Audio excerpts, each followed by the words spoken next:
Today we are looking at a case from the early 20th century, so sit back as we go to Canada. Caroline Ann Davies was born in England on the 28th of April 1897, but as her mother was also named Caroline, she was known as Carrie. She did not grow up in favourable circumstances. Her father was a British Army veteran who had been injured in the late 19th century while fighting in South Africa. Education was compulsory for all children in England, and in 1899, the school leaving age was raised to 12. Carrie was a hard-working and dedicated student, but like so many young girls at the time, she left school as soon as she was able in order to find work and help her family. Things were changing in England. By 1907, much of the London Underground system had been electrified. Cars were beginning to replace horses on the streets, and as well as the technological advancements, the City of London had established itself as the biggest financial centre in the world. However, in 1908, there was high inflation and stagnating wages, and this led to much discontentment amongst the working classes, particularly as prosperity enjoyed by the middle and upper classes was becoming ever more visible. This year saw a number of strikes, mainly in the cotton and shipbuilding industries, where many job cuts had occurred, but new opportunities emerged for workers who were willing to relocate to other countries, such as Australia, New Zealand, Canada and the United States. In 1913, Carrie decided to leave England and take up a position in Toronto. The government of Canada had been on a campaign to encourage young, hard-working and respectable unmarried young ladies who were predominantly from poorer backgrounds to work in domestic service. During the early part of the 20th century, opportunities for women had increased in Canada, and many young ladies preferred to work in shops and factories rather than the more traditional occupations. However, working for a wealthy Toronto family was still considered to be a respectable position, and when Carrie arrived in Canada, over 27% of the female workforce was employed in domestic service. Canada seemed like an exciting place. Between 1896 and 1914, the country had one of the world's fastest growing economies. Carrie was offered a position in the house of Mr. Charles Albert Massey, who was better known as Bert. He lived at 169 Walmer Road with his wife named Rhoda and their teenage son, who was also named Charles Albert. Bert was a grandson of Mr. Hart Massey, who in the 19th century had been a very prominent and extremely successful businessman. He had built up the Massey Manufacturing Company, which produced agricultural equipment. In 1891, the company had merged with the A. Harris Son & Company and was renamed Massey Harris Limited. It soon became the biggest agricultural equipment company in the British Empire. However, Bert had not particularly benefited from the wealth generated by his grandfather, and he did not work in the family business. Instead, he was employed as a car salesman. The automobile industry was starting to grow. Ford introduced its Model T in 1908, and by 1909, it was being mass-produced. This resulted in it becoming more accessible to the middle classes as car ownership in North America increased. People who did not know Bert was a Massey may not have realised that he was part of one of the most powerful families in Canada. He had been described as someone whose intentions were not always honourable, and as a person who liked to socialise. It was believed that his wealthy cousins, Vincent and Raymond, who ran the family business, had questioned his choice of career. Carrie started to work for the Masseys in 1913 and was a very responsible and trustworthy employee. She completed all of her tasks well and never gave Mr. and Mrs. Massey any cause to complain about her work. In many ways, she was the perfect maid. Only on a few occasions would she go out. Instead, she preferred to save her wages and send money back to her widowed mother in England, who was bringing up Carrie's 3 younger sisters. In 1914, following the outbreak of World War I, the money that Carrie sent back to her mother was even more important, as life in England became more difficult. On Sunday the 7th of February 1915, Carrie started the day like any other Sunday, although Mrs. Massey was not home, as she had travelled to Connecticut to visit her family. Later, the young Charles Albert Massey went out, which meant that Carrie was left in the house alone with Mr. Bert Massey. Since she had started working for the family 2 years earlier, Mr. Massey had paid her little attention, but a couple of days previously he had been drinking and approached her whilst making lewd comments. Carrie was aware that on this Sunday he had spent some time drinking. Again he approached her and somewhat awkwardly offered her a ring, which he said was in appreciation of her services. But she was surprised when he then put his hands around her waist and kissed her. Fortunately, Carrie was able to free herself from him, but moments later he asked her to come to his bedroom to make his bed. Although she was concerned, she knew that she would have to oblige with his request. As she entered the room, he once again got hold of her and threw her onto the bed. Carrie managed to push him aside. She then ran upstairs and locked herself in her room. Not wanting to stay in the house, she soon left and went to see her sister, who lived in the Cabbagetown neighbourhood of the city. She was married and was the only relative Carrie had in Canada. Carrie's sister knew that this was a difficult situation. Carrie had never before had any reason to complain about Mr. and Mrs. Massey, and Carrie's sister wanted what was best for her. She reminded her that even though the young women who worked in domestic service received a relatively low wage, Carrie lived in a nice house and was able to send money back to her mother. She advised that she should return to the house and continue with her work. Mrs. Massey would soon be back, and everything would surely return to normal. She also told her not to report the incident to the police. There would not be much point, as it would be Carrie's word against the word of Mr. Charles Albert Massey, a member of the renowned Massey family. Despite Mr. Massey's unacceptable and ungentlemanly behaviour, Carrie would have little to gain by reporting it. This left Carrie wondering what best to do. She had been given the opportunity to work in Canada, and as a reliable and trustworthy employee, did not want to let the Masseys down. But she was also a respectable and honourable young lady, and feared that she would be ruined if Mr. Massey managed to force himself upon her. At 11:20 that night, she returned to the Massey house at 169 Woolmer Road. The next morning, Monday the 8th of February, Carrie got up, got dressed, and went downstairs to prepare breakfast. She managed to avoid Mr. Massey, who soon after went off to work, leaving Carrie alone in the house.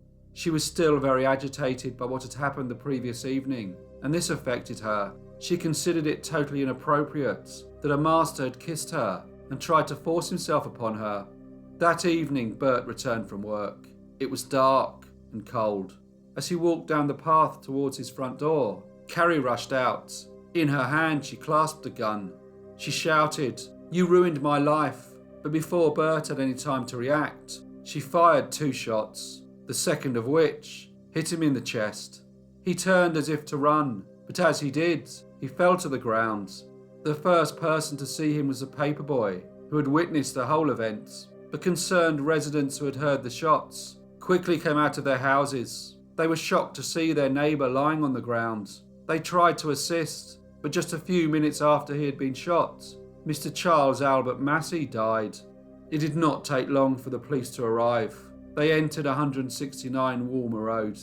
Upstairs, in her room in the attic, they found young Carrie Davies. She told them that she was about to go to the station to confess. An inquest was held. One witness, named Beatrice Dinnis, who lived close by at 126 Woolmer Road, said that she had been walking on the west side of the street and had seen Mr. Massey on the opposite side. She saw him turn to his house. He was nearly at his steps when she heard a shot. She looked over and saw him. He tried walking back to the sidewalk. He got about halfway and there was another shot. He then stumbled and fell. There were other witnesses to the crime, but Carrie did not deny shooting Mr. Massey. In an emotional statement, she said, "When I saw Mr. Massey coming down the road, I lost control of myself. Everything became misty before me. I only thought of him doing me harm and knew I would have to defend myself in some way or other. I could only think of the revolver hanging in the little boy's room. He started to run and I kept on pulling the revolver, but the trigger did not seem to work. I could only think of him doing me harm." The inquest concluded that Carrie had indeed shot Charles Massey, and she would now face trial for his murder. As she awaited her trial, Carrie received hundreds of letters of support. Many of these included donations. The letters were not just from the province of Ontario, but from all over Canada, and from England. Enough money was received for her to be able to hire the services of a very respectable lawyer named Hartley Jewett.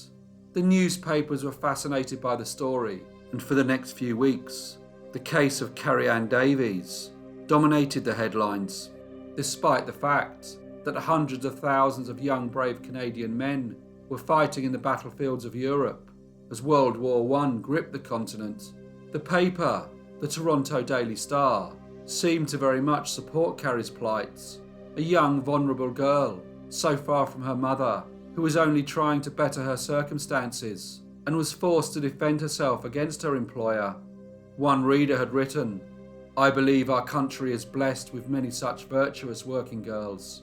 With such keen sense of honour, we may yet hope that a girl or woman could go through her life in Canada at least, in office, factory or domestic life, without the fear of man, that I fear too often rightfully exists at this present time." The paper also helped to organise donations to help pay for Carrie's defence.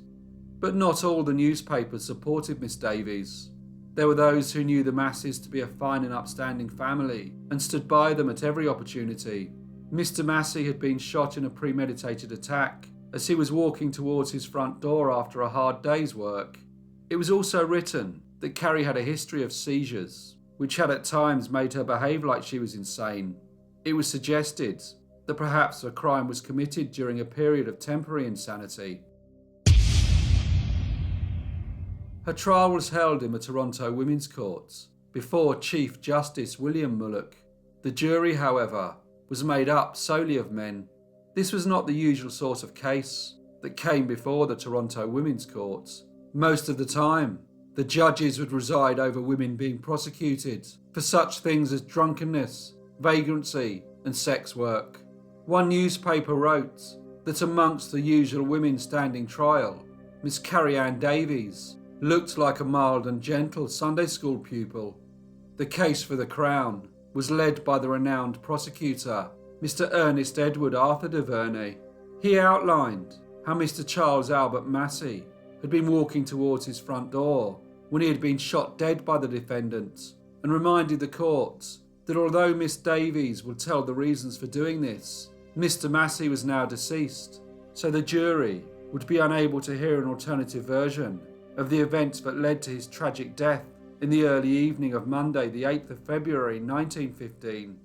Carrie's lawyer, Mr. Hartley Jewett, offered a very different defence. He focused on the vulnerability of a young 18-year-old British woman who had been raised in impoverished conditions in England and who had travelled to Canada to fill a much-needed role in domestic service in one of the houses of the more privileged in Toronto society.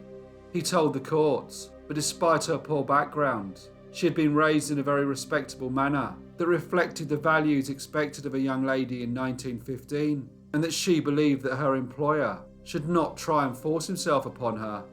He turned to the jury and said, "We have placed upon ourselves as Canadians the duties of trustees and guardians for girls who come from homes such as this to Canada." Hartley Jewett also called a doctor to the witness stand, who informed the court that the defendant still had her virtue. Mr. Jewett then said that the only reason Miss Carrie Davies had shot Mr. Massey was in defence of her honour against a treacherous assailant. The prosecution, however, did not believe that this was a spur-of-the-moment event brought on by emotion following the unwanted advances of Mr. Massey.